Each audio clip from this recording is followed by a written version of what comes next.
Bom, vamos lá. Fazer um vídeo aqui no meu escritório habitual de lives. Eu lembro que um tempo atrás eu abri uma caixinha de perguntas para as pessoas me pedirem temas de vídeo, coisas que interessavam a elas. Eu fiz uma lista, tenho alguns temas que muita gente pediu, alguns temas que foram menos pedidos, mas são interessantes. Eu vou fazer quando der tempo. Esses últimos dias estão complicados. Esses últimos 45 anos estão meio complicados.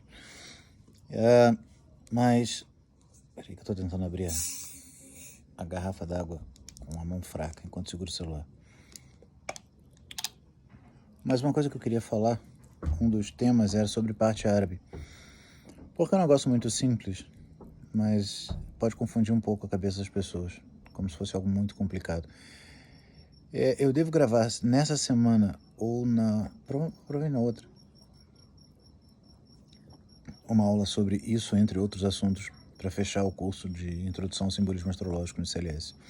Falta essa aula e uma aula do modelo das esferas de novo, mas fazendo com imagens. Mas o que são partes árabes? Acho que todo livro, blog, ou site, ou página no Facebook vai dizer para vocês que árabes é um nome incorreto para as partes, que elas provavelmente vêm dos gregos. E provavelmente não, elas vêm dos gregos. Como que eles inventaram outra história.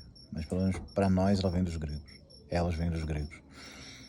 Mas, por outro lado, elas poderiam ser chamadas de partes ocidentais ou árabes também, porque o modo como a gente usa elas não necessariamente é exatamente igual ao modo como os gregos usavam, como os romanos usavam. O que são essas partes? Alguns textos em inglês vão chamá-las de lots também, L-O-T-S. Eu recomendo vocês, não como astrólogo, mas como tradutor, que evitem usar a tradução lote, porque lot em inglês tem um significado diferente de lote em português. Como que elas... o que elas são e como que elas funcionam?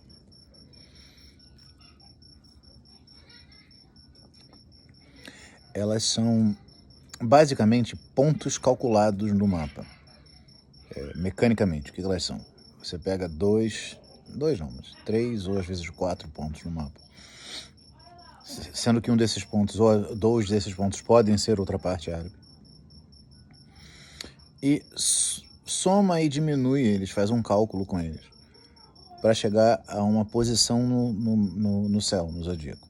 Por exemplo, a parte mais famosa de todas, que 90% dos programas calculam automaticamente a parte da fortuna.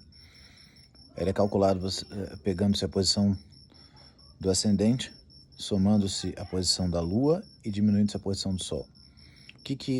Como que isso é traduzido visualmente, ou traduzido no céu? Você pega a distância entre a lua e o sol, o quanto a lua está à frente do sol, e pega esta distância e joga ela no ascendente. Onde o final dela cair é a parte da fortuna.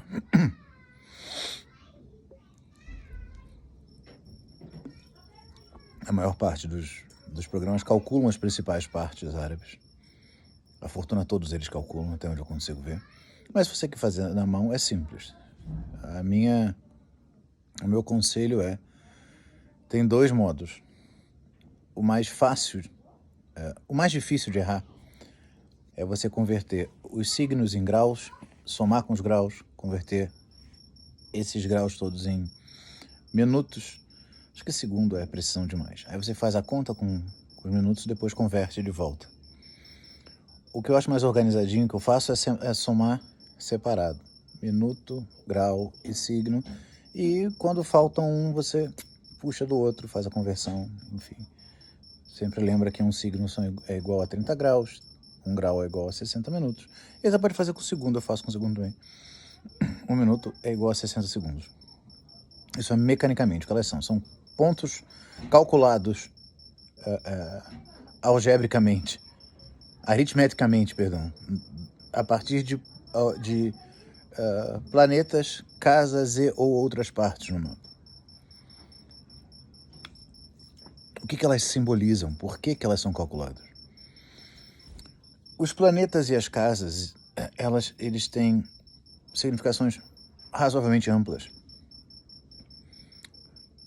Você pega a Lua, por exemplo, ela pode significar um monte de coisa. Ela pode significar um monte de coisa no mapa. Ela pode significar algo relacionado à casa que ela rege, ela pode significar os sentimentos da pessoa, ela pode significar a mulher mais importante em determinado contexto, ela pode significar o corpo da pessoa. Tem significações diferentes. Quando você faz essas contas, você diminui essa gama de significado e você isola um assunto. Por exemplo, existe uma parte chamada parte da renúncia e da demissão. Ela está associada à perda de cargo ou simbolicamente, de coroa. E ela envolve Saturno, Sol e Júpiter.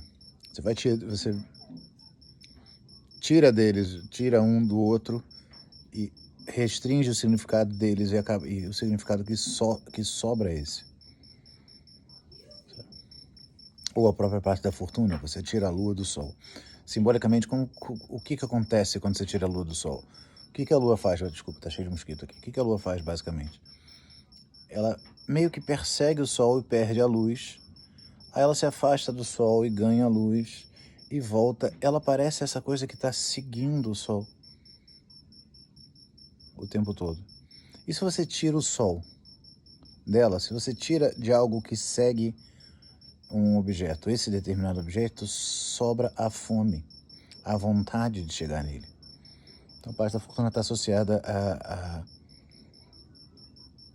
a fome em vários significados, diferentes. A parte do espírito, que é o contrário, é o ascendente mais o sol menos a lua, ou seja, é o que a gente tira a lua do sol e não o sol da lua, é a parte associada à abundância. Vocês conseguem perceber? É como se você destilasse um assunto particular de toda a gama de assuntos possíveis daqueles planetas, daquelas casas. Por exemplo, para ficar em outro exemplo, a parte da fortuna é ascendente, mais lua menos o sol. A parte da fama é meio do céu, mais a lua menos o sol. Ou seja, é como se fosse a parte da fortuna do meio do céu. Então ela está associada à fome no sentido de carreira, no sentido das coisas públicas mais evidentes na vida. Certo? Isso é um vídeo introdutório às partes. Quando der, eu faço uma sobre as 7 partes árabes fundamentais, que são as 7 que eu calculo para todo o mapa. Algumas eu calculo só se eu precisar investigar alguma coisa específica, mas essas eu calculo sempre que eu vou fazer uma análise natal. Mapa de nascimento, tá? Não horária. Eu calculo as 7 porque elas têm uma associação óbvia com os 7 planetas. A parte da fortuna associada à Lua, a da necessidade associada a Mercúrio, necessidade do desespero, outro nome dela. Parte do amor associada a Vênus, a parte do espírito associada ao Sol, parte do valor ou da coragem associada a Marte, a parte da vitória associada a Júpiter e a parte do cativeiro e da fuga do cativeiro, ou a parte daqueles que ascendem em estação, é um nome pomposo, está associado a Saturno. Certo? Um abraço, bom final de domingo e boa noite. Aliás, domingo acho que já acabou aqui. Boa noite.